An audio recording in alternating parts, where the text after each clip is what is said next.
Good morning students, welcome to my channel study rocker. बच्चों, आज की वर्कशीट है हमारी 9th क्लास की 27th वर्कशीट है। टॉपिक है कॉन्स्टिट्यूशनल डिज़ाइन, मतलब कि जो हमारा कॉन्स्टिट्यूशन बना है वो किस तरीके से बना है। इससे पहले हमने कॉन्स्टिट्यूशन के बनने की प्रक्रिया देखी थी इससे पहले वाली वर्कशीट में, और आज हम देखेंगे कि जब कॉन्स्टिट्यूशन बना तो जो लोग बना रहे थे उनके सामने कौन सी दिक्कतें आई। चलिए देखते हैं। Way of the constitution. If it was not an easy task to create a live constitution for a country as large and diverse as India, किसी भी देश के लिए जो कि इंडिया के जैसे बड़ा और विविधता भरा है, वहाँ पर कॉन्स्टिट्यूशन संविधान को बनाना बड़ा मुश्किल काम है। आप अपने घर में पूछिएगा खाना क्या बनेगा, 6 लोग अलग अलग विचार, 6 लोगों को आप सेटिस्फाई नहीं कर सकते। यहाँ तो पूरे भारत को सेटिस्फाई करना था, वो भी अलग अलग धर्म जाति और इतने सारे विवादों के साथ साथ, क्योंकि उस time while the partition of India and Pakistan was also a heart wrenching experience, जो कि हमारा इंडिया और पाकिस्तान का जो विभाजन हुआ था उसमें हमने देखा था कि जो इन लोगों को हिंसा हुई थी, इस चीज का लोगों के ऊपर बहुत ही बुरा असर पड़ा है। ऐसे में जो अल्पसंख्यक यहाँ रह गए थे उनके दिमाग में चल रहा था कि कहीं ऐसा ना हो कि दोबारा ऐसी कंडीशन आए तो हम क्या करेंगे। तो ऐसी स्थिति में उन अल्पसंख्यकों को सेटिस्फाई करना बहुत ही मुश्किल काम था। Despite all these difficulties, one good thing was that it was during the freedom struggle that contemplation was started in the making of the future constitution of India. इन सब में सबसे अच्छी बात यह रही कि आज़ादी से पहले ही जो इंडिया का जो संविधान था वो बनने की प्रक्रिया शुरू हो गई थी। Even in the document of this time, the Constitution of Independent India talked about universal adult suffrage, the right to liberty and equality and the right of minorities.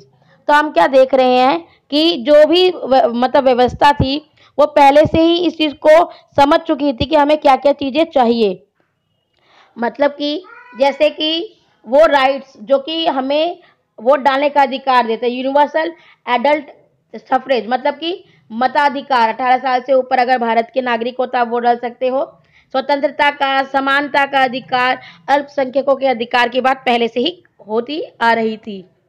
With this, before the meeting of the constitution, all the leaders had agreed on the basic values, मतलब कि सारे leaders already जो basic values थे constitution को बनाने की उसको लेकर के एक मत थे। Many of our leaders were influenced by the values of French Revolution, parliamentary democracy of Britain, list of rights of America, socialist revolution of Russia, which inspired Indians to establish social and economic equality. मतलब कि जो समय के जो भी हमारे नेता लोग थे वो लोग ऑलरेडी काफ़ी प्रभावित थे फ्रेंच रिवॉल्यूशन से। फ्रेंच रिवॉल्यूशन का मतलब हुआ यहाँ पर कि जो रिवॉल्यूशन हुई, फ्रांस की क्रांति में वर्ग संघर्ष हुआ, वहाँ के समाज में बहुत ज़्यादा भेदभाव था अमीर गरीब को लेकर के, जो वहाँ पे डाइवर्सिटी थी उस चीज़ को लेकर के उन्होंने क्रांति की और लोगों के सामने 3 वर्ड आ गए, एक स्वतंत्रता, भाईचारा और समानता, फ्रीडम, इक्वलिटी और फ्रेटर्निटी। मतलब कि जितनी ये चीज़ें हैं ये हम सबको बराबरी का अधिकार देती हैं, सब में भाईचारा होना चाहिए और सभी को फ्रीडम यानी स्वतंत्रता मिलनी चाहिए। इसी तरह हम देखते हैं ब्रिटेन की खासियत, वहाँ के जो रूल्स थे, पार्लियामेंट्री जो डेमोक्रेसी थी उसका लोगों पे असर था। अमेरिका में जो लिस्ट ऑफ राइट्स थे उसका असर लोगों पे था। सोशलिस्ट रिवॉल्यूशन, रशिया में जो समाजवादी क्रांति हुई थी उसके अच्छे विचार, मतलब हर देशों में जो चीज़ें अच्छी हुई थी उन सब के विचारों को, उन सब की परिस्थितियों को देखते हुए सारी अच्छी चीज़ों को कलेक्ट करके हमारा संविधान बनाया गया। और ये हमने सोचा क्या कि सभी को सोशल और इकोनॉमिक रूप से इक्वलिटी मिलनी चाहिए, सभी लोग सामाजिक रूप से और आर्थिक रूप से बराबर होने चाहिए, ना अमीर गरीब की बहुत ज़्यादा लंबी खाई होनी चाहिए और ना ही किसी को एक दूसरे से छोटा बड़ा माना जाना चाहिए। संविधान में पूरा प्रावधान दिया गया है, आप भेदभाव नहीं कर सकते, आप किसी को प्रताड़ित नहीं कर सकते हो। All such things have been making a suitable constitution for India. इन सब चीज़ों ने हेल्प की कि भारत का संविधान अच्छा से बन पाया। कॉन्स्टिट्यूशन असेंबली, कॉन्स्टिट्यूशन असेंबली का मतलब वो असेंबली, वो लोग, वो ग्रुप जो कि कॉन्स्टिट्यूशन के निर्माण में लगा हुआ था। ये ग्रुप बहुत ही छोटा नहीं था भाई, 299 का था, अच्छा खासा ग्रुप था। ठीक। In India the assembly of elected representatives that work to write a huge document called the constitution is called the constituent assembly. मतलब कि संविधान की जो सभा है, संविधान सभा जो है, उसका काम था संविधान लिखना, जिसमें हम देखते हैं कि 299 मेंबर्स हैं।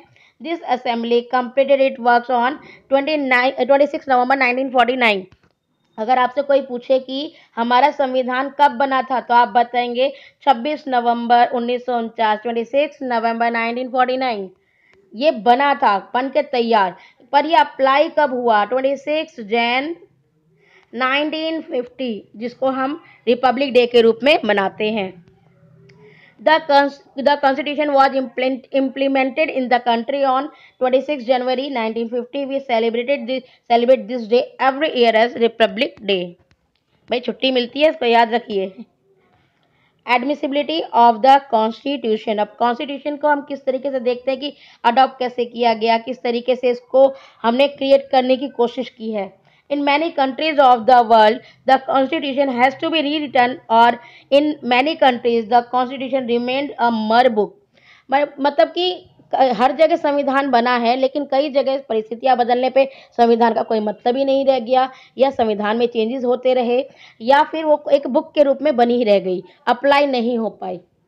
लेकिन हम भाग्यशाली हैं, क्योंकि but the Indian constitution has been successful in keeping the citizens of India connected for almost 70 years.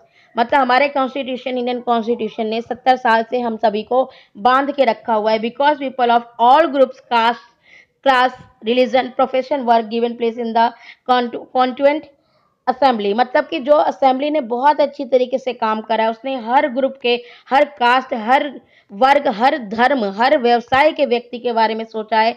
हर किसी के लिए यहाँ पे सोचा गया है, चाहे वो माइनॉरिटी हो, चाहे वो मेजॉरिटी में हो। कुछ विशेष अधिकार दिए गए, तो कुछ पे बाउंडेशंस लगाई गई, तो हर वर्ग के बारे में सोचा गया।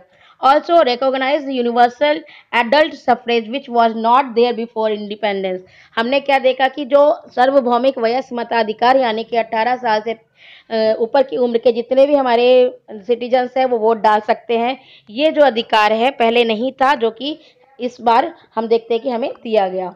Each sections of the Constitution was discussed several times before the head of the drafting committee of the Assembly, Dr. Bhimrao Ambedkar ji, and considered necessary amendment. There were many amendments in the Constitution from time to time, but its spirit remained। इसका मतलब है कि जो constitution का हर section को बार बार पढ़ा गया, बार बार apply किया गया, सोचा गया कि भाई किसको किससे क्या दिक्कत होगी, उसमें बार बार अमेंडमेंट किए गए। अमेंडमेंट का मतलब होता है कुछ भी सुधार किया जाना।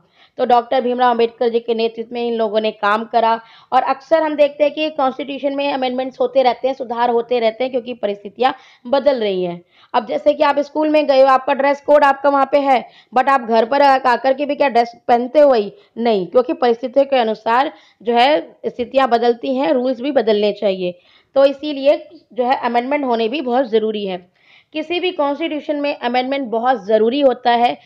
कॉन्स्टिट्यूशन दो तरीका का हो सकता है। एक तो हो जाता है बहुत ही लूज तरीके का, इलास्टिसिटी बहुत ज़्यादा होती है कि भाई जिसकी मर्जी उसने चेंज करवा लिया।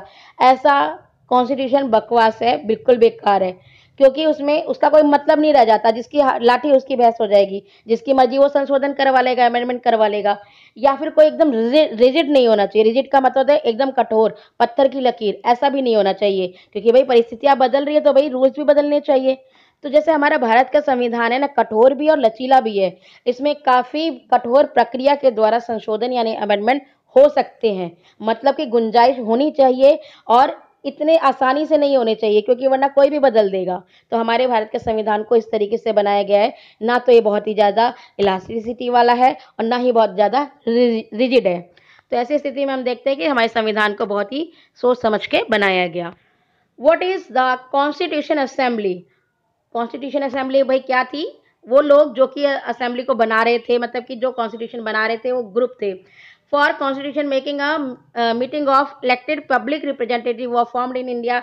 It's job was to do so keeping diversity in mind. The constitution should be made in the interest of all citizens. मतलब कि जो समिति बनाई गई थी, सब जो संविधान समिति, इसका काम था कि सभी जो विविधता है उन सब चीज़ों को ध्यान में रख करके, सभी को ध्यान में रख के सेटिस्फाई करने वाला एक संविधान बनाया जाए। तो ये जो लोग संविधान बना रहे थे, जो 299 लोग थे ना, उनकी समिति को कहा जाता है।